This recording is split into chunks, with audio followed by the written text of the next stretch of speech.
Welcome back to These Things Are Written on this Monday, as we begin by looking at Genesis chapter 11. Last week we wrapped up with the genealogy section in chapter 10. We're going to see some more genealogy in 11 here, and again, I encourage you to read it through because I won't be reading all of it. But really, these two chapters together form the transition from Noah, or as I said earlier last week, Moses. It wasn't Moses, it was Noah. If you know me, you know that I sometimes get names mixed up in my mind. Not just biblical names, real names as well. So that's one of the little quirks that I have, you could say. So I know it was Noah and not Moses, but this is a transition from Noah to Abram. And then later we'll get to Moses once we hit Exodus at some point. So we're going to start with verse 1 of Genesis 11. Now the whole earth had one language and the same words. And as people migrated from the east, they found a plain in the land of Shinar and settled there. And they said to one another, "Come, let us make bricks and burn them thoroughly." And they had brick for stone and bitumen for mortar. Then they said, "Come, let us build ourselves a city and a tower with its top in the heaven, and let's make a name for ourselves, lest we disperse over the face of the whole earth." And the Lord came down to see the city and the tower which the children of man had built.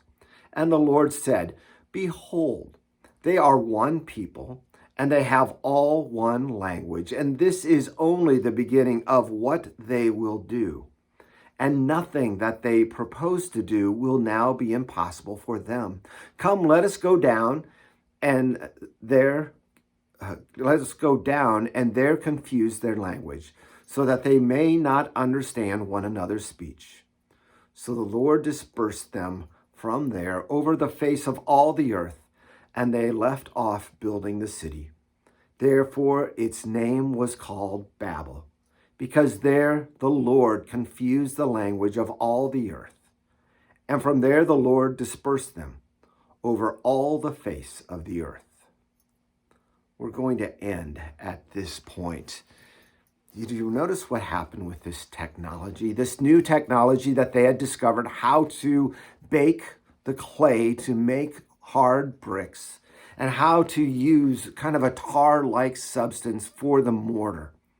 And they used these two things to help them to be able to build these cities greater. And you notice what this extra knowledge, this new technology caused them to do? It caused them to take pride in themselves. "Come, let us build ourselves a city and a tower with its top in the heavens." In other words, so that we can go up to God, and let us make a name for ourselves. That's really a sign of pride, isn't it? Let's make a name for ourselves. Technology led to pride. The ability to build led them to band together to try to do something great so that they could take pride in that. Now, there's nothing wrong with pride in doing good work. But when that pride becomes more about us than the one who gives us those abilities, then it's a problem.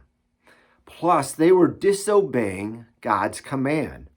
God's man was to be fruitful and multiply and fill the whole earth.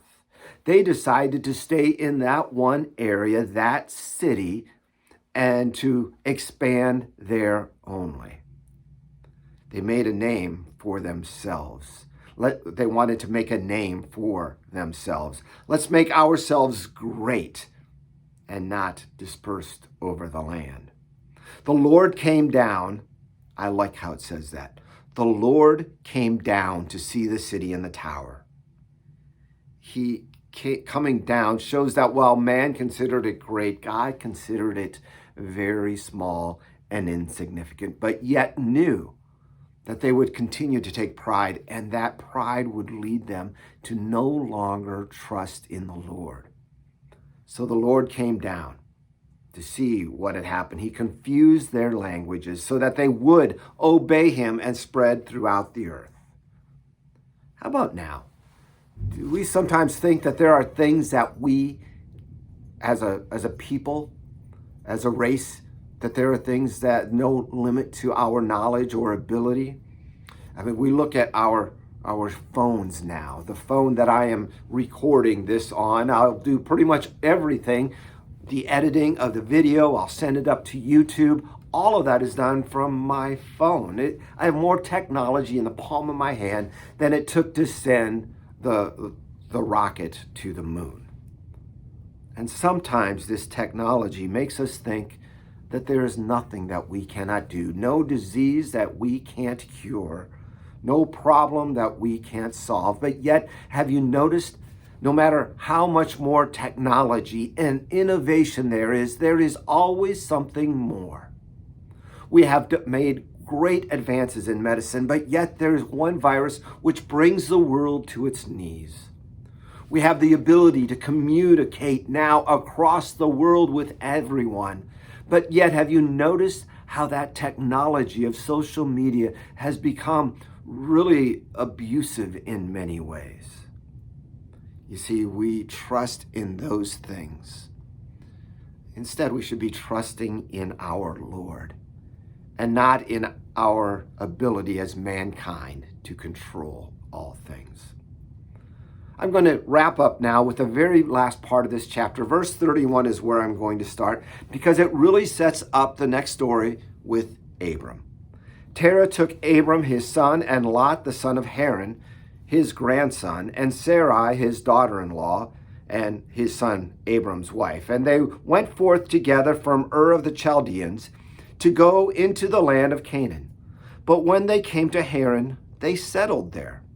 The days of Terah were 205 years, and Terah died in Haran. The genealogy ends at this point with Abram and his father Terah, as they were going to Canaan, but they stopped instead settling in Haran. God would continue that journey with Abram, would continue to lead him and give him the promise. We hear that first promise tomorrow as we begin looking at chapter 12. I hope to see you back then. God bless and have a wonderful day.